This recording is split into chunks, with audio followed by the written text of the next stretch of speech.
Ainda de pé, feche os seus olhos, vamos orar ao Senhor. Pai, nós estamos aqui reunidos para receber a Tua palavra, Senhor. Seja conosco agora, Pai. Nos dê força e poder para receber os Teus ensinamentos. Visita cada coração, cada mente, cada lar que está assistindo. Senhor, que a Tua palavra não volte vazia, Senhor, mas antes que ela faça um reboliço na nossa vida, Deus. Que a Tua palavra, Senhor, transforme o nosso viver completamente, a fim de que a gente testemunhe a Tua bondade, o Teu amor, a Tua vida para esse mundo que está perdido. Ser com cada ouvinte, ser com cada pessoa que escuta, nós te pedimos em nome de Jesus. Amém. Amém. Pode sentar.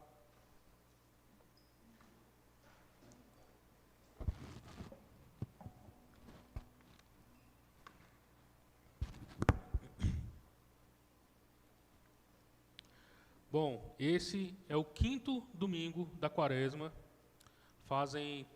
Eu vou colocar 3 anos, né, que a gente se tornou anglicano e vive essa realidade do calendário litúrgico. Eu amo essa experiência, me comove muito poder seguir os passos de Jesus no calendário, né? Ou seja, Deus santifica o tempo e a gente vive a nossa vida caminhando com Jesus. A minha vida não está pautada só pelo calendário comercial que a gente tem, os nossos compromissos todo dia, né? Mas a gente vive a partir da obra de Jesus, os seus ensinamentos, buscando, tendo como alvo e objetivo ser um discípulo de Jesus, de acordo com o que Jesus estipula o que é ser um discípulo.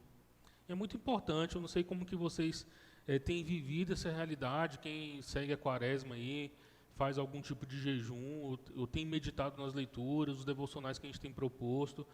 Da minha parte tem sido muito edificante e espero que tenha sido para vocês também. Nessa última semana existe uma exigência pesada, severa sobre nós. Durante esses 40 dias, né, ainda não findou, mas está findando aí esses 40 dias, o que na sua vida foi transformado e tocado por Deus? Como você se sentiu desafiado e correspondeu a esse desafio? Como que o mundo pôde conhecer mais Jesus, a glória de Deus, uma vida transformada por meio da sua vida? Essa é a intenção da gente poder meditar e seguir esses ensinamentos. A gente, a todo tempo, está sendo desafiado a viver uma vida para fora de nós.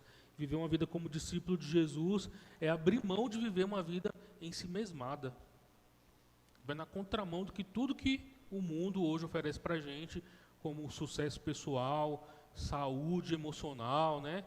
Que as pessoas estão sempre levando você a pensar que você é o maior valor que existe e que você tem que se preservar de tudo que conturba a sua vida. Mas a mensagem do Evangelho, esses 40 dias vão mostrar para a gente que a vida de Jesus, como um exemplo para a gente, é uma vida que assume as tribulações, assume o sofrimento, as perturbações dessa vida, com foco na glória de Deus. Deus será exaltado e glorificado, apesar dos nossos infortúnios, apesar da maneira como a gente lida com o sucesso à nossa volta. Porque para muitas pessoas, inclusive para os personagens bíblicos que caminhavam com Jesus, o sucesso nunca foi caminhar para uma cruz, morrer.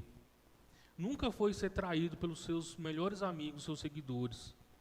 Para eles o sucesso ia ser juntar um grande exército e ir lá e derrubar o governo de Roma, por exemplo, né? Como a gente tem falado várias vezes aqui. E aí, para você, como é que tem sido essa experiência da Quaresma? Eu espero que esteja sendo edificadora. Você tenha se sentido mais desafiado a andar mais próximo com Jesus. Semana que vem é a Semana Santa. E aí a gente entra num ápice do calendário cristão, né? Essa é uma data mais importante para a nossa fé, quando o nosso Senhor, enfim, dá cabo da sua missão plenamente. A sua vida vai ser entregue. Tem tudo a ver com o que a gente está lendo durante todo esse período aqui da Quaresma. Jesus tem nos ensinado que a nossa vida e a nossa jornada é a jornada de caminhar no deserto. Uma jornada de se abster de nós mesmos, de abrir mão de quem nós somos, de renunciar à nossa vida, tomar a nossa cruz, seguir Jesus. O caminho do cristão tem que ser o caminho de Jesus. O Dietrich Bonhoeffer, ele fala assim, que Cristo nos chama para ir e morrer. Está na contramão do que muita gente vê nas mídias sociais hoje, né? Vá para Jesus e fique rico. Vá para Jesus e resolva a sua vida financeira, resolva a sua vida sentimental, seu matrimônio e tantas outras coisas. E a gente olha para a história de Jesus e vê que as pessoas iam atrás de Jesus por causa destas coisas. Jesus estava famoso porque ele tinha muito a oferecer por meio dos milagres e as bênçãos que ele concedia, mas quando ele começava a abrir a boca para falar qual era a verdadeira missão, as pessoas queriam censurar ele, as pessoas iam atrás de abandoná-lo. De uma certa forma, trazia incômodo e rejeição às palavras de Jesus, né? Gente, queria começar a introduzir esse sermão contando uma história de um missionário. De vez em quando eu conto aqui umas histórias de missionários, né? E me comove muito quando eu começo a ler história de missionário, os mártires da fé, eu choro. Se eu começar a ficar emocionado aqui, não liga, tá bom? Então tem um cara chamado Jim Elliot. Quem conhece a história de Jim Elliot? Alguém já ouviu falar? Não? Esse rapaz, Jim Elliot, ele nasceu em 1927 nos Estados Unidos. Ele se formou na mesma faculdade de teologia que o Billy Graham. Billy Graham formou, 6 anos depois o Jim Elliot estava lá na faculdade. O cara dedicou sua vida para a obra missionária e ele ingressou numa missão de se dirigir para o Equador, aqui na América Central, para pregar o evangelho para uma tribo indígena que não tinha contato com pessoas e assim, era bem isolada. Tanto é que para chegar nesse lugar eles tinham que descer de avião. Então 5 pessoas desceram nas margens de um rio, Palm Beach, que eles chamavam esse lugar. E aí teve um primeiro contato com alguns indígenas, depois de alguns dias que eles estavam fazendo essas missões lá. Mas no primeiro contato, eles foram bem recebidos, de repente foram surpreendidos por uma emboscada e eles foram mortos. Morreram por perfuração de lança e o corpo deles foi jogado no rio. Só acharam 4 corpos depois. Essa é a vida de alguém que segue Jesus. Ele não mediu a sua vida, não mediu a sua segurança, ele não mediu o seu sucesso. E até que ponto nós estamos dispostos a encarar uma missão sem saber qual vai ser o destino? Ou até que ponto nós estamos dispostos a encarar a missão de Jesus, sabendo que o sucesso não é aquele sucesso tão esperado, né? De ver as multidões se convertendo e a gente atingindo patamares maiores. Até que ponto que a gente está disposto a abrir mão do nosso conforto? Até que ponto a gente está disposto a abrir mão dos nossos recursos, do nosso tempo tão precioso, ainda mais nos dias de hoje, quando o tempo se tornou um recurso tão escasso. É difícil a gente poder falar assim, vamos fazer uma reunião de oração 3 vezes na semana. Uma vez na semana já está difícil a gente conseguir, porque falta tempo, nunca tem tempo para vir à igreja reunir para orar. Se a gente tivesse que falar assim, todo sábado de manhã a gente vai fazer aqui uma consagração de jejum, eu tenho certeza que eu mesmo seria um que não teria tempo. Falta muito tempo para a gente. Mas até que ponto a gente pode investir boa parte do nosso tempo e a gente não tem investido? Porque a gente está acomodado em nós mesmos, vive uma vida ensimesmada, na contramão de tudo aquilo que a gente tem aprendido que é a jornada do discípulo de Jesus.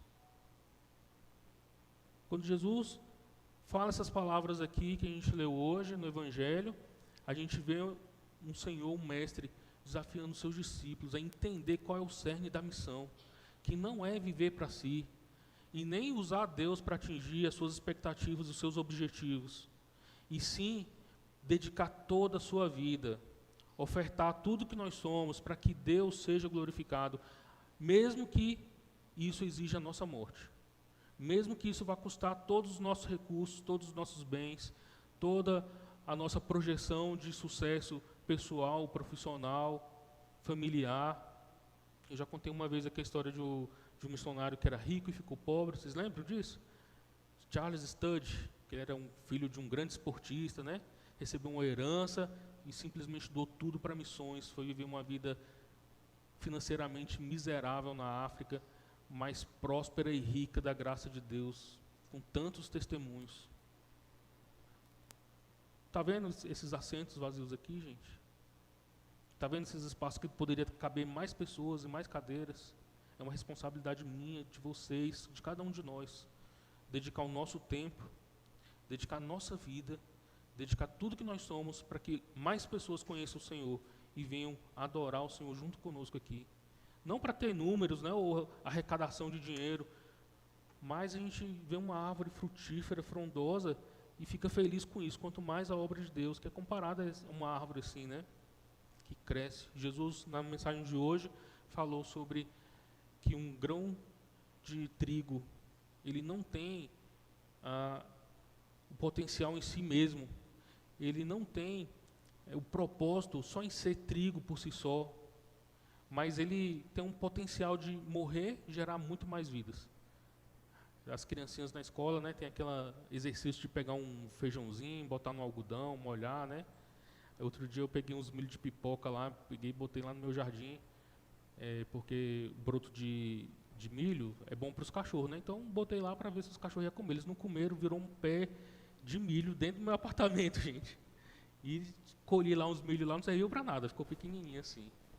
Mas a gente vê qual é o potencial das coisas. Eu fiquei pensando, aquele milho de pipoca que está lá no mercado, dentro de um saquinho, a expectativa dele é virar uma pipoca, estourar na vida. Mas de repente, a gente vê que o potencial dele, pelo qual ele foi criado, o propósito de vida, não é estourar na vida, e sim morrer para poder gerar mais. Né? Tá parecendo aquelas meditações do iPhone, né, gente? Mas enfim, a missão de Deus vai ser cumprida. Jim Elliot hoje vai falar para a gente como que a vida dele foi um grão de trigo que morreu para que a glória de Deus pudesse ser revelada para esse mundo, como que a glória de Deus pudesse ser mostrada por meio de uma morte, e aí vidas e vidas foram influenciadas, foram inspiradas a seguir o nosso Senhor. Quantas pessoas ao seu redor são inspiradas a seguir Jesus? Quantas pessoas receberam da graça divina de Deus por meio das palavras que você fala, da pessoa que você é, do acolhimento que você dá? Ontem a gente esteve reunido na casa da Jana e do Nicolas para fazer os estudos bíblicos lá, que a gente começou um grupinho. E aí tem pessoas que são desigrejadas, estão participando lá. Eu quase não ia desmarcar o encontro porque eu tinha um compromisso de família.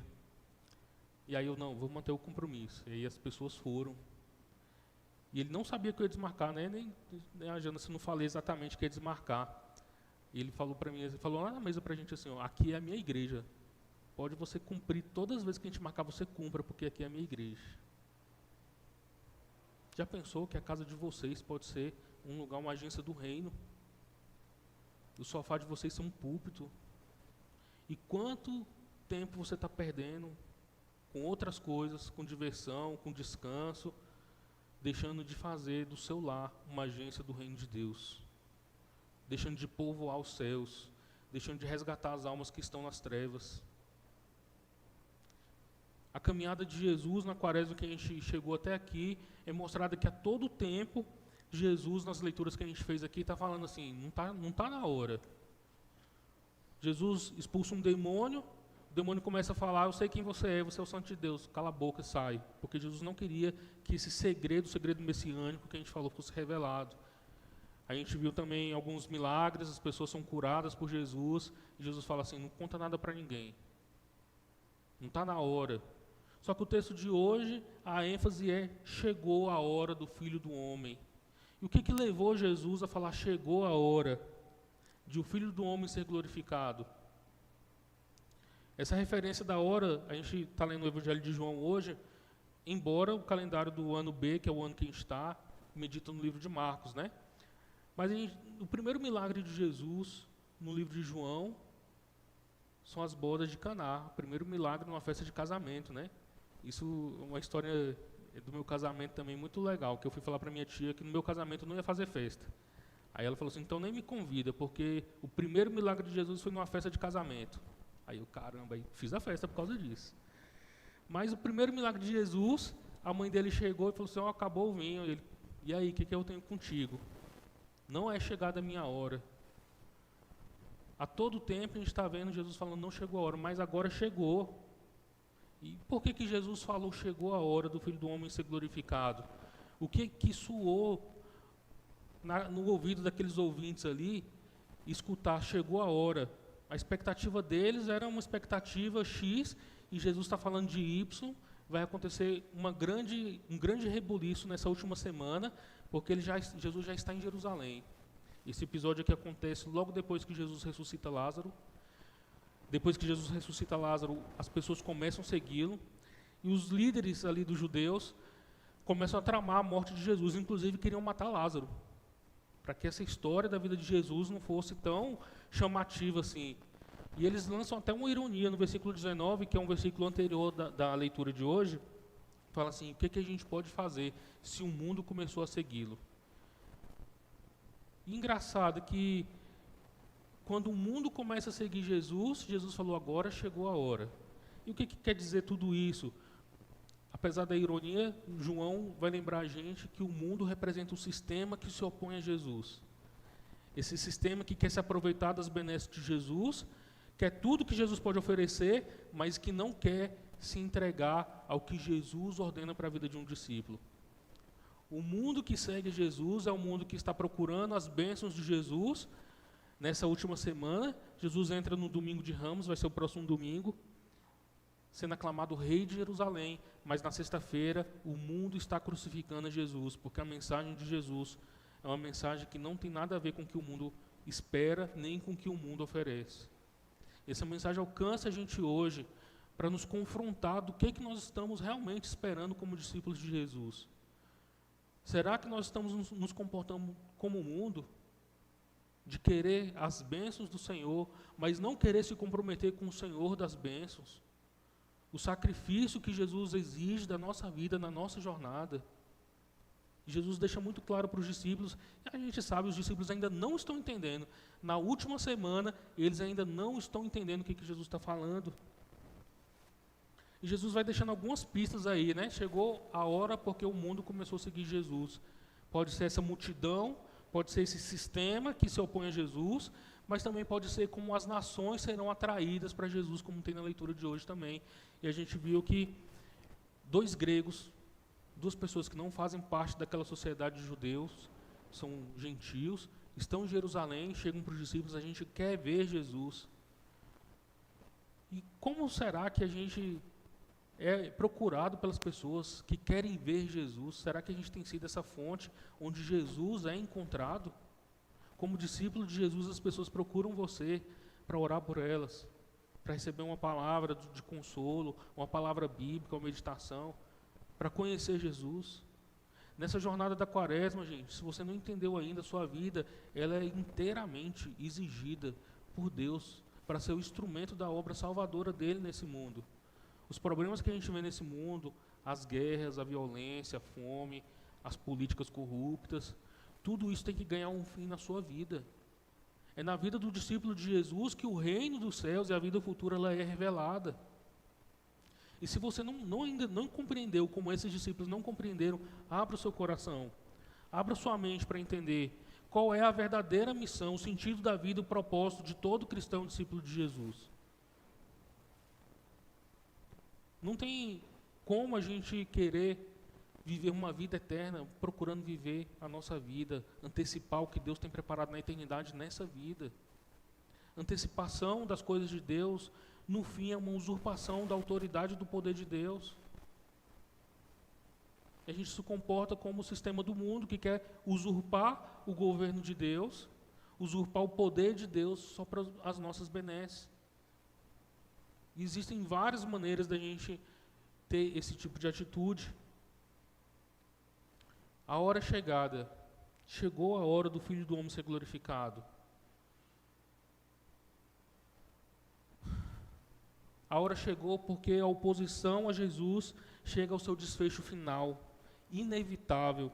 Os oficiais buscarão a morte de Jesus, mas a hora também chega por causa do próprio sucesso de Jesus com o mundo. Aqui o mundo procura Jesus, mas o mundo é volúvel, procura amanhã outra coisa, outra maneira de se preencher. Jesus começa a ser descartado. Jesus só serve enquanto as pessoas estão obtendo o que elas querem, mas elas não querem se entregar àquilo que Jesus exige da gente.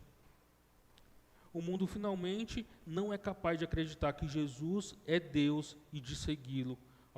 A popularidade de Jesus nessa passagem rapidamente desaparece e se transforma em hostilidade, que confronta Pilatos e exige a crucificação de Jesus. O mundo é um lugar completamente não confiável. Nem sua hostilidade, nem sua adoração podem ser confiáveis. O mundo sempre vai se opor à mensagem do Evangelho, essas boas novas que exigem da gente a nossa morte. E não a nossa morte como um sentido suicida, né? Se eu sei que tem um perigo, eu vou lá me entregar porque não. Mas a nossa morte de exigir a nossa renúncia pessoal, exigir que a gente morra para nós mesmos, para as nossas vontades, para os nossos projetos pessoais de poder e de sucesso, para que a vida de Cristo possa ser vivida através da nossa vida. E se vocês não observaram ainda, quando você se torna um cristão e é batizado, essa é a vida que é proposta para você. No batismo, nós somos mortos com a morte de Cristo para poder viver a sua vida ressurreta. E a vida de todo cristão deve espelhar a vida ressurreta de Jesus. Essa é a mensagem que está no batismo, proposta para a gente. Bom, talvez a oferta do mundo de popularidade, de sucesso, enche os olhos de muitas pessoas. Bom, o próprio Jesus, agora emitido e transmitido pelo Evangelho de João, entende que a própria hora, como o tempo de confronto do mundo chegou. Agora o julgamento desse mundo, agora o governante desse mundo será expulso. Gente, chegou a hora do governante desse mundo ser expulso. Não estou falando, chegou agora hoje não. Quando Jesus ele atinge a sua missão, quando Jesus agora diz que é chegada a hora, chegou a hora de todo o poder maligno, todo o sistema opressor, todo o sistema que se opõe ao reino dos céus, ganhar a sua sentença final. Tudo aquilo que envergonhava o homem, que derrotava a boa criação de Deus, deturpava e usurpava os governos de Deus, ganha o seu fim na obra redentora de Jesus. A cruz é o lugar onde o mal, onde a morte, onde o pecado ganha sua derrota derradeira e final. E nós devemos nos alegrar na cruz de Jesus, porque o nosso Senhor conquistou para a gente um prêmio que a gente jamais seria capaz de conquistar. Esse triunfo sobre o governante deste mundo está associado à afirmação de que, na hora de Jesus, ele eleva todas as pessoas para si. Se encontrarmos um indício de universalismo nessa promessa, o universalismo é uma doutrina que fala que todas as pessoas serão salvas. E não é isso que o texto se propõe.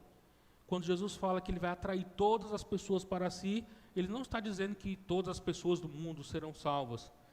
Ele está dizendo que todas as nações virão a ele, como está lá em Apocalipse, falando que no fim dos tempos, quando a cidade santa descer, todas as nações adorarão o Senhor, e todas as nações adentrarão na cidade santa e glorificarão o Senhor, o Cordeiro, o dono da cidade, para sempre. Ao atrair todas as pessoas para si, Jesus antecipa a superação final da oposição do mundo e abre a porta da esperança de que todas as pessoas serão realmente atraídas para Ele, ou todas as nações serão atraídas para Ele. Na eternidade, tudo já foi conquistado. Não tem mais batalha que a gente precise lutar, ou sacrifício que a gente precise fazer pela nossa santificação e a nossa salvação.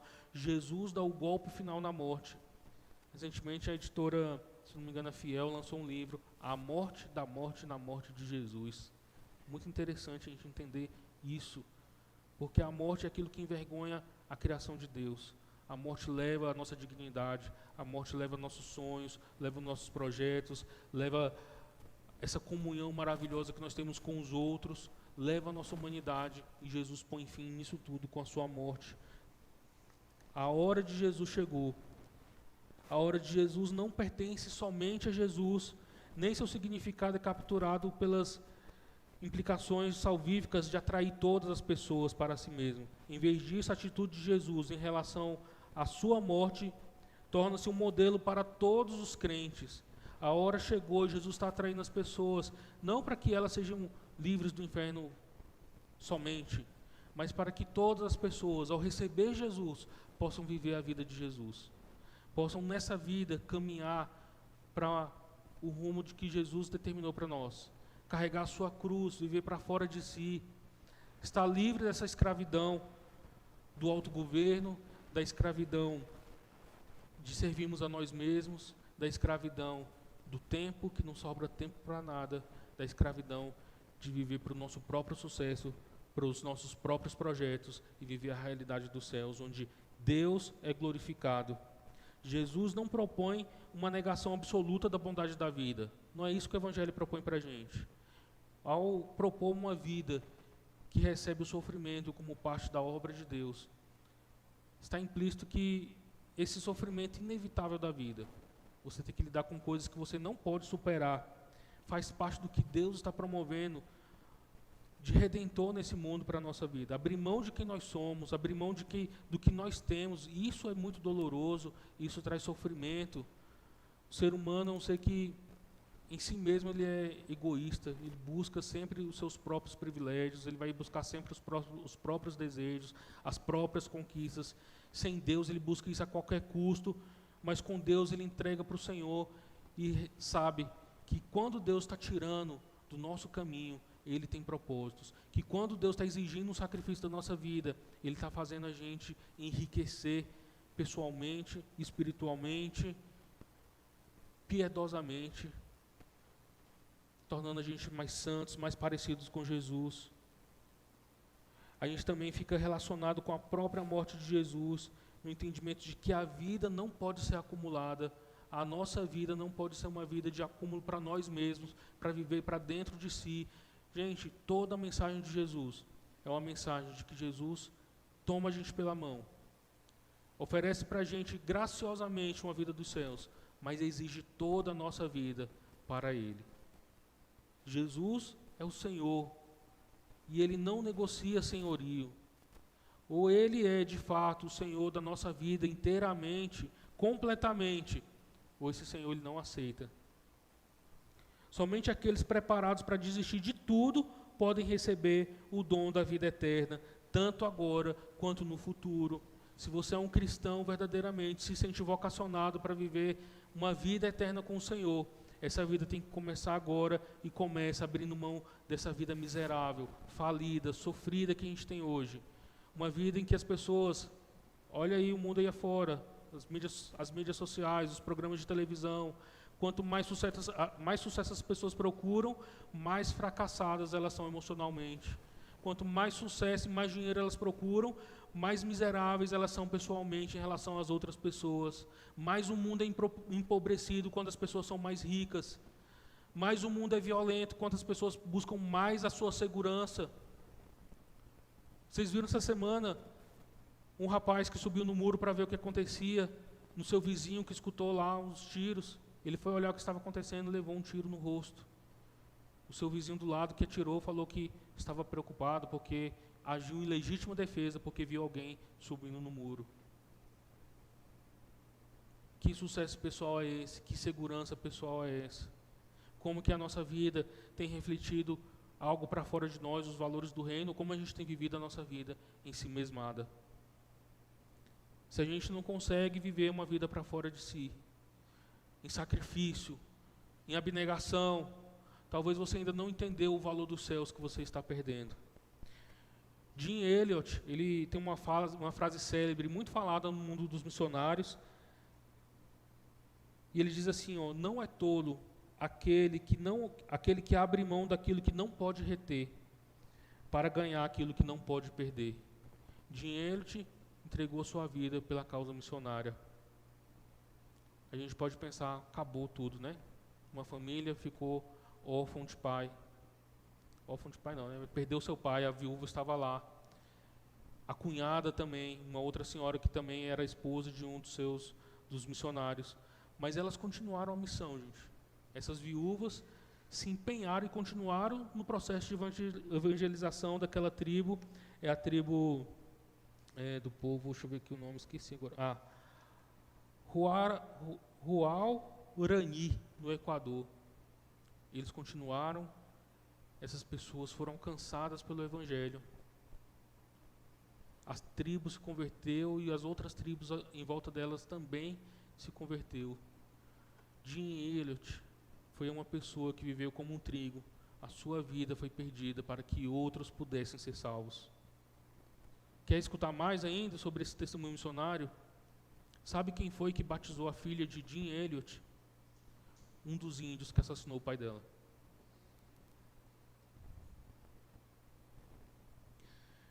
Jim Elliot deixou seus diários como um presente para que aprendamos mais de alguém que, assim como nós, teve outras opções na vida, mas escolheu abrir mão delas, para que através de sua dedicação a Deus, as pessoas conhecessem o amor do Pai, para que todos os povos o adorem. Nessa caminhada da jornada, da quaresma, o que a sua vida perdeu para que outros pudessem ganhar? Quanto tempo você perdeu meditando? Quanto tempo você perdeu orando, confessando, se arrependendo, intercedendo por outros, abrindo suas portas, visitando, preparando estudos, preparando sermão? Ou você continuou no seu calendário comercial de levantar, tomar banho, tomar café, trabalhar, voltar para casa, arrumar a casa, dormir, acordar no outro dia? O Senhor da sua vida ganhou o que com isso? Parte da missão de Deus de resolver o problema no mundo foi concluído por meio da sua vida ou não? É sobre isso que Jesus está falando com seus discípulos. A glória que está preparada para Jesus não é a glória dos projetos pessoais, do sucesso que as pessoas tanto almejam politicamente, socialmente, financeiramente. É a glória de ir para a cruz, de receber de Deus algo que a gente não é capaz de conquistar por nós mesmos. Inclusive, esse texto vai mostrar para a gente que Deus honra a vida dos discípulos de Jesus. Existe uma honra divina empregada para aqueles que são de Deus. Entregar a nossa vida também oferece para a gente um retorno. E um retorno muito maior do que o mundo está oferecendo para a gente, e o mundo exige da gente todos os dias. Olhe para o mundo, veja como o mundo está doente, veja como o mundo está falso, como o mundo está podre, como o mundo está em trevas, e rejeite tudo isso que o mundo tem oferecido para você. Viva a vida de Jesus. Os crentes são honrados por Deus através do serviço e por causa do seu serviço. Quem é exaltado sempre é Jesus. Jesus é exaltado, mas o nome de Deus, ele é glorificado. Só tem um que recebe glória, e esse é o nosso Deus, o nosso Pai. Que ele receba a glória devida pelo seu nome. Finalizando com mais uma frase do Jim Elliot, ele fala assim, quando chegar a hora de morrer, certifique-se que tudo que você tem que fazer é morrer. Eu não busco uma vida longa, mas uma completa, como a sua, Senhor Jesus. Você poderia fazer essa oração comigo? Será que você está pronto para chegar a hora de morrer? A hora chegou, Jesus falou. Chegou a hora de o Filho do Homem ser exaltado. Ele foi exaltado. Deus foi glorificado. Sua vida foi salva. O que você tem para oferecer? Uma vida de discípulo de Jesus. É isso que ele exige da gente. Vai doer, vai sofrer, vai exigir renúncia. Mas lá no fim da nossa vida, tem uma vida de ressurreição, uma eternidade nos esperando, uma glória sem comparação, reservada para cada um de nós que entregamos a nossa vida ao serviço do Senhor. Vamos orar? Pai, nós te glorificamos, ó Deus, pela tua bondade, o teu amor sobre a nossa vida. Senhor, como nós temos vivido vidas miseráveis, ó Pai, sem tempo para te servir, sem dedicar nossa vida integralmente ao Senhor, negociando os fragmentos da nossa vida. Mas nós te suplicamos, ó Pai, assim como a palavra de hoje falou, que chegou o momento do príncipe desse mundo ser julgado. A gente sabe que ele está condenado, e a tua morte e a tua ressurreição bateu o martelo, Pai. Nos livra, Senhor, dessa condenação também, de usurpar o teu governo, de usurpar a tua autoridade, o teu poder para viver a vida só para nós mesmos.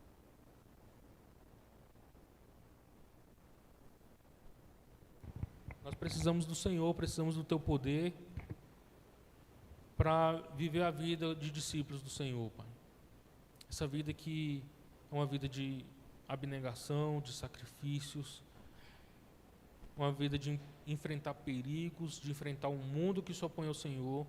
Nós não podemos só com nós mesmos, ó Pai.